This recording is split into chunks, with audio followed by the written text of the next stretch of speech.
Assalamualaikum warahmatullahi wabarakatuh. Apa kabar anak-anakku sekalian? Berjumpa lagi kita dalam pembelajaran Pendidikan Agama Islam dan Budi Pekerti kelas 1. Hari ini adalah pembelajaran yang ketujuh. Ayo belajar Al-Quran.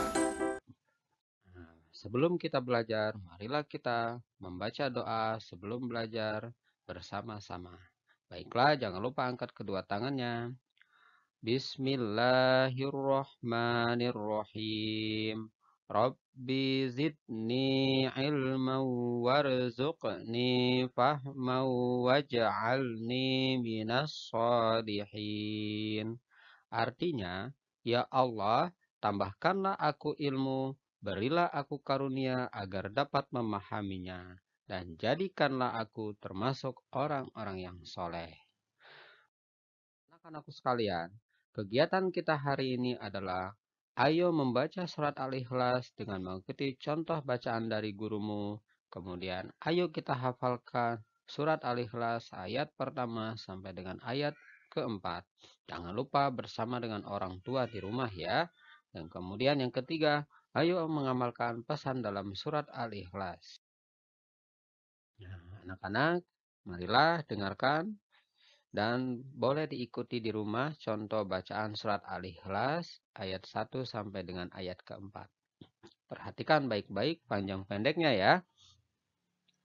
A'udzu billahi minasy syaithanir rajim. Bismillahirrahmanirrahim. Qul huwallahu ahad. Allahus samad. Lam yalid walam yulad walam yakul lahu kufuwan ahad. Shadaqallahul azim. Baiklah anak-anakku sekalian, itu adalah contoh bacaan surat Al-Ikhlas ayat 1 sampai dengan ayat keempat. Nah, perlu Anda ketahui, Al-Ikhlas artinya memurnikan keesaan Allah atau memurnikan ajaran Allah, dan surat Al-Ikhlas terdiri dari 4 ayat diturunkan di kota Mekah.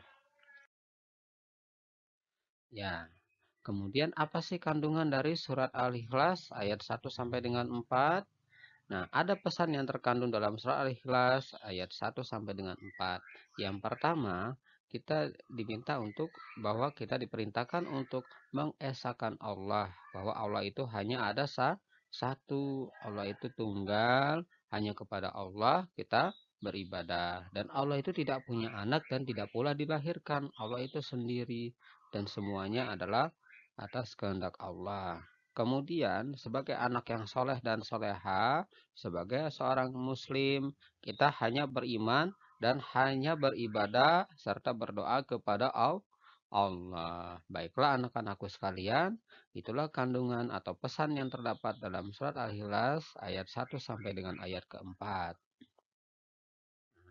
Sekarang saatnya kita mengerjakan tugas. Hari ini jangan lupa membaca doa sebelum mengerjakan tugas. Semoga tugasnya dimudahkan ya. Dan tugas Ananda sekarang adalah di buku paket pendidikan agama Islam pada halaman 92. Sebelum mengerjakan, ajaklah orang tua kalian untuk bersama-sama mengerjakan tugas tersebut. Mintalah bantuan orang tua untuk mengerjakan tugas ya. Nah, tugasnya yang ada pada buku paket halaman 92. Tugas Ananda adalah tariklah garis pada ayat yang sesuai dengan nomor di sebelah kiri. Nanti Ananda urutkan mana ayat pertama, ayat kedua, dan ayat ketiga, bahkan sampai ayat keempat. Nanti silakan ditarik garis sesuai dengan urutan ayatnya. Baiklah Ananda sekalian, itu saja hari ini. Pesannya adalah jangan lupa dihafalkan surat Al-Ikhlas ayat 1 sampai dengan 4. Kemudian kerjakan tugas hari ini ya. Untuk Al-Ikhlas boleh sampai dengan minggu depan tugasnya, dan untuk tugas halaman 92 silakan dikerjakan hari ini, dikumpulkan melalui Classroom atau melalui WhatsApp ya. Baiklah, demikianlah anak-anak pembelajaran kita hari ini. Semoga anak-anak senang belajar hari ini dan mendapatkan ilmu yang bermanfaat. Jangan lupa terus berdoa ya agar pandemi segera berakhir.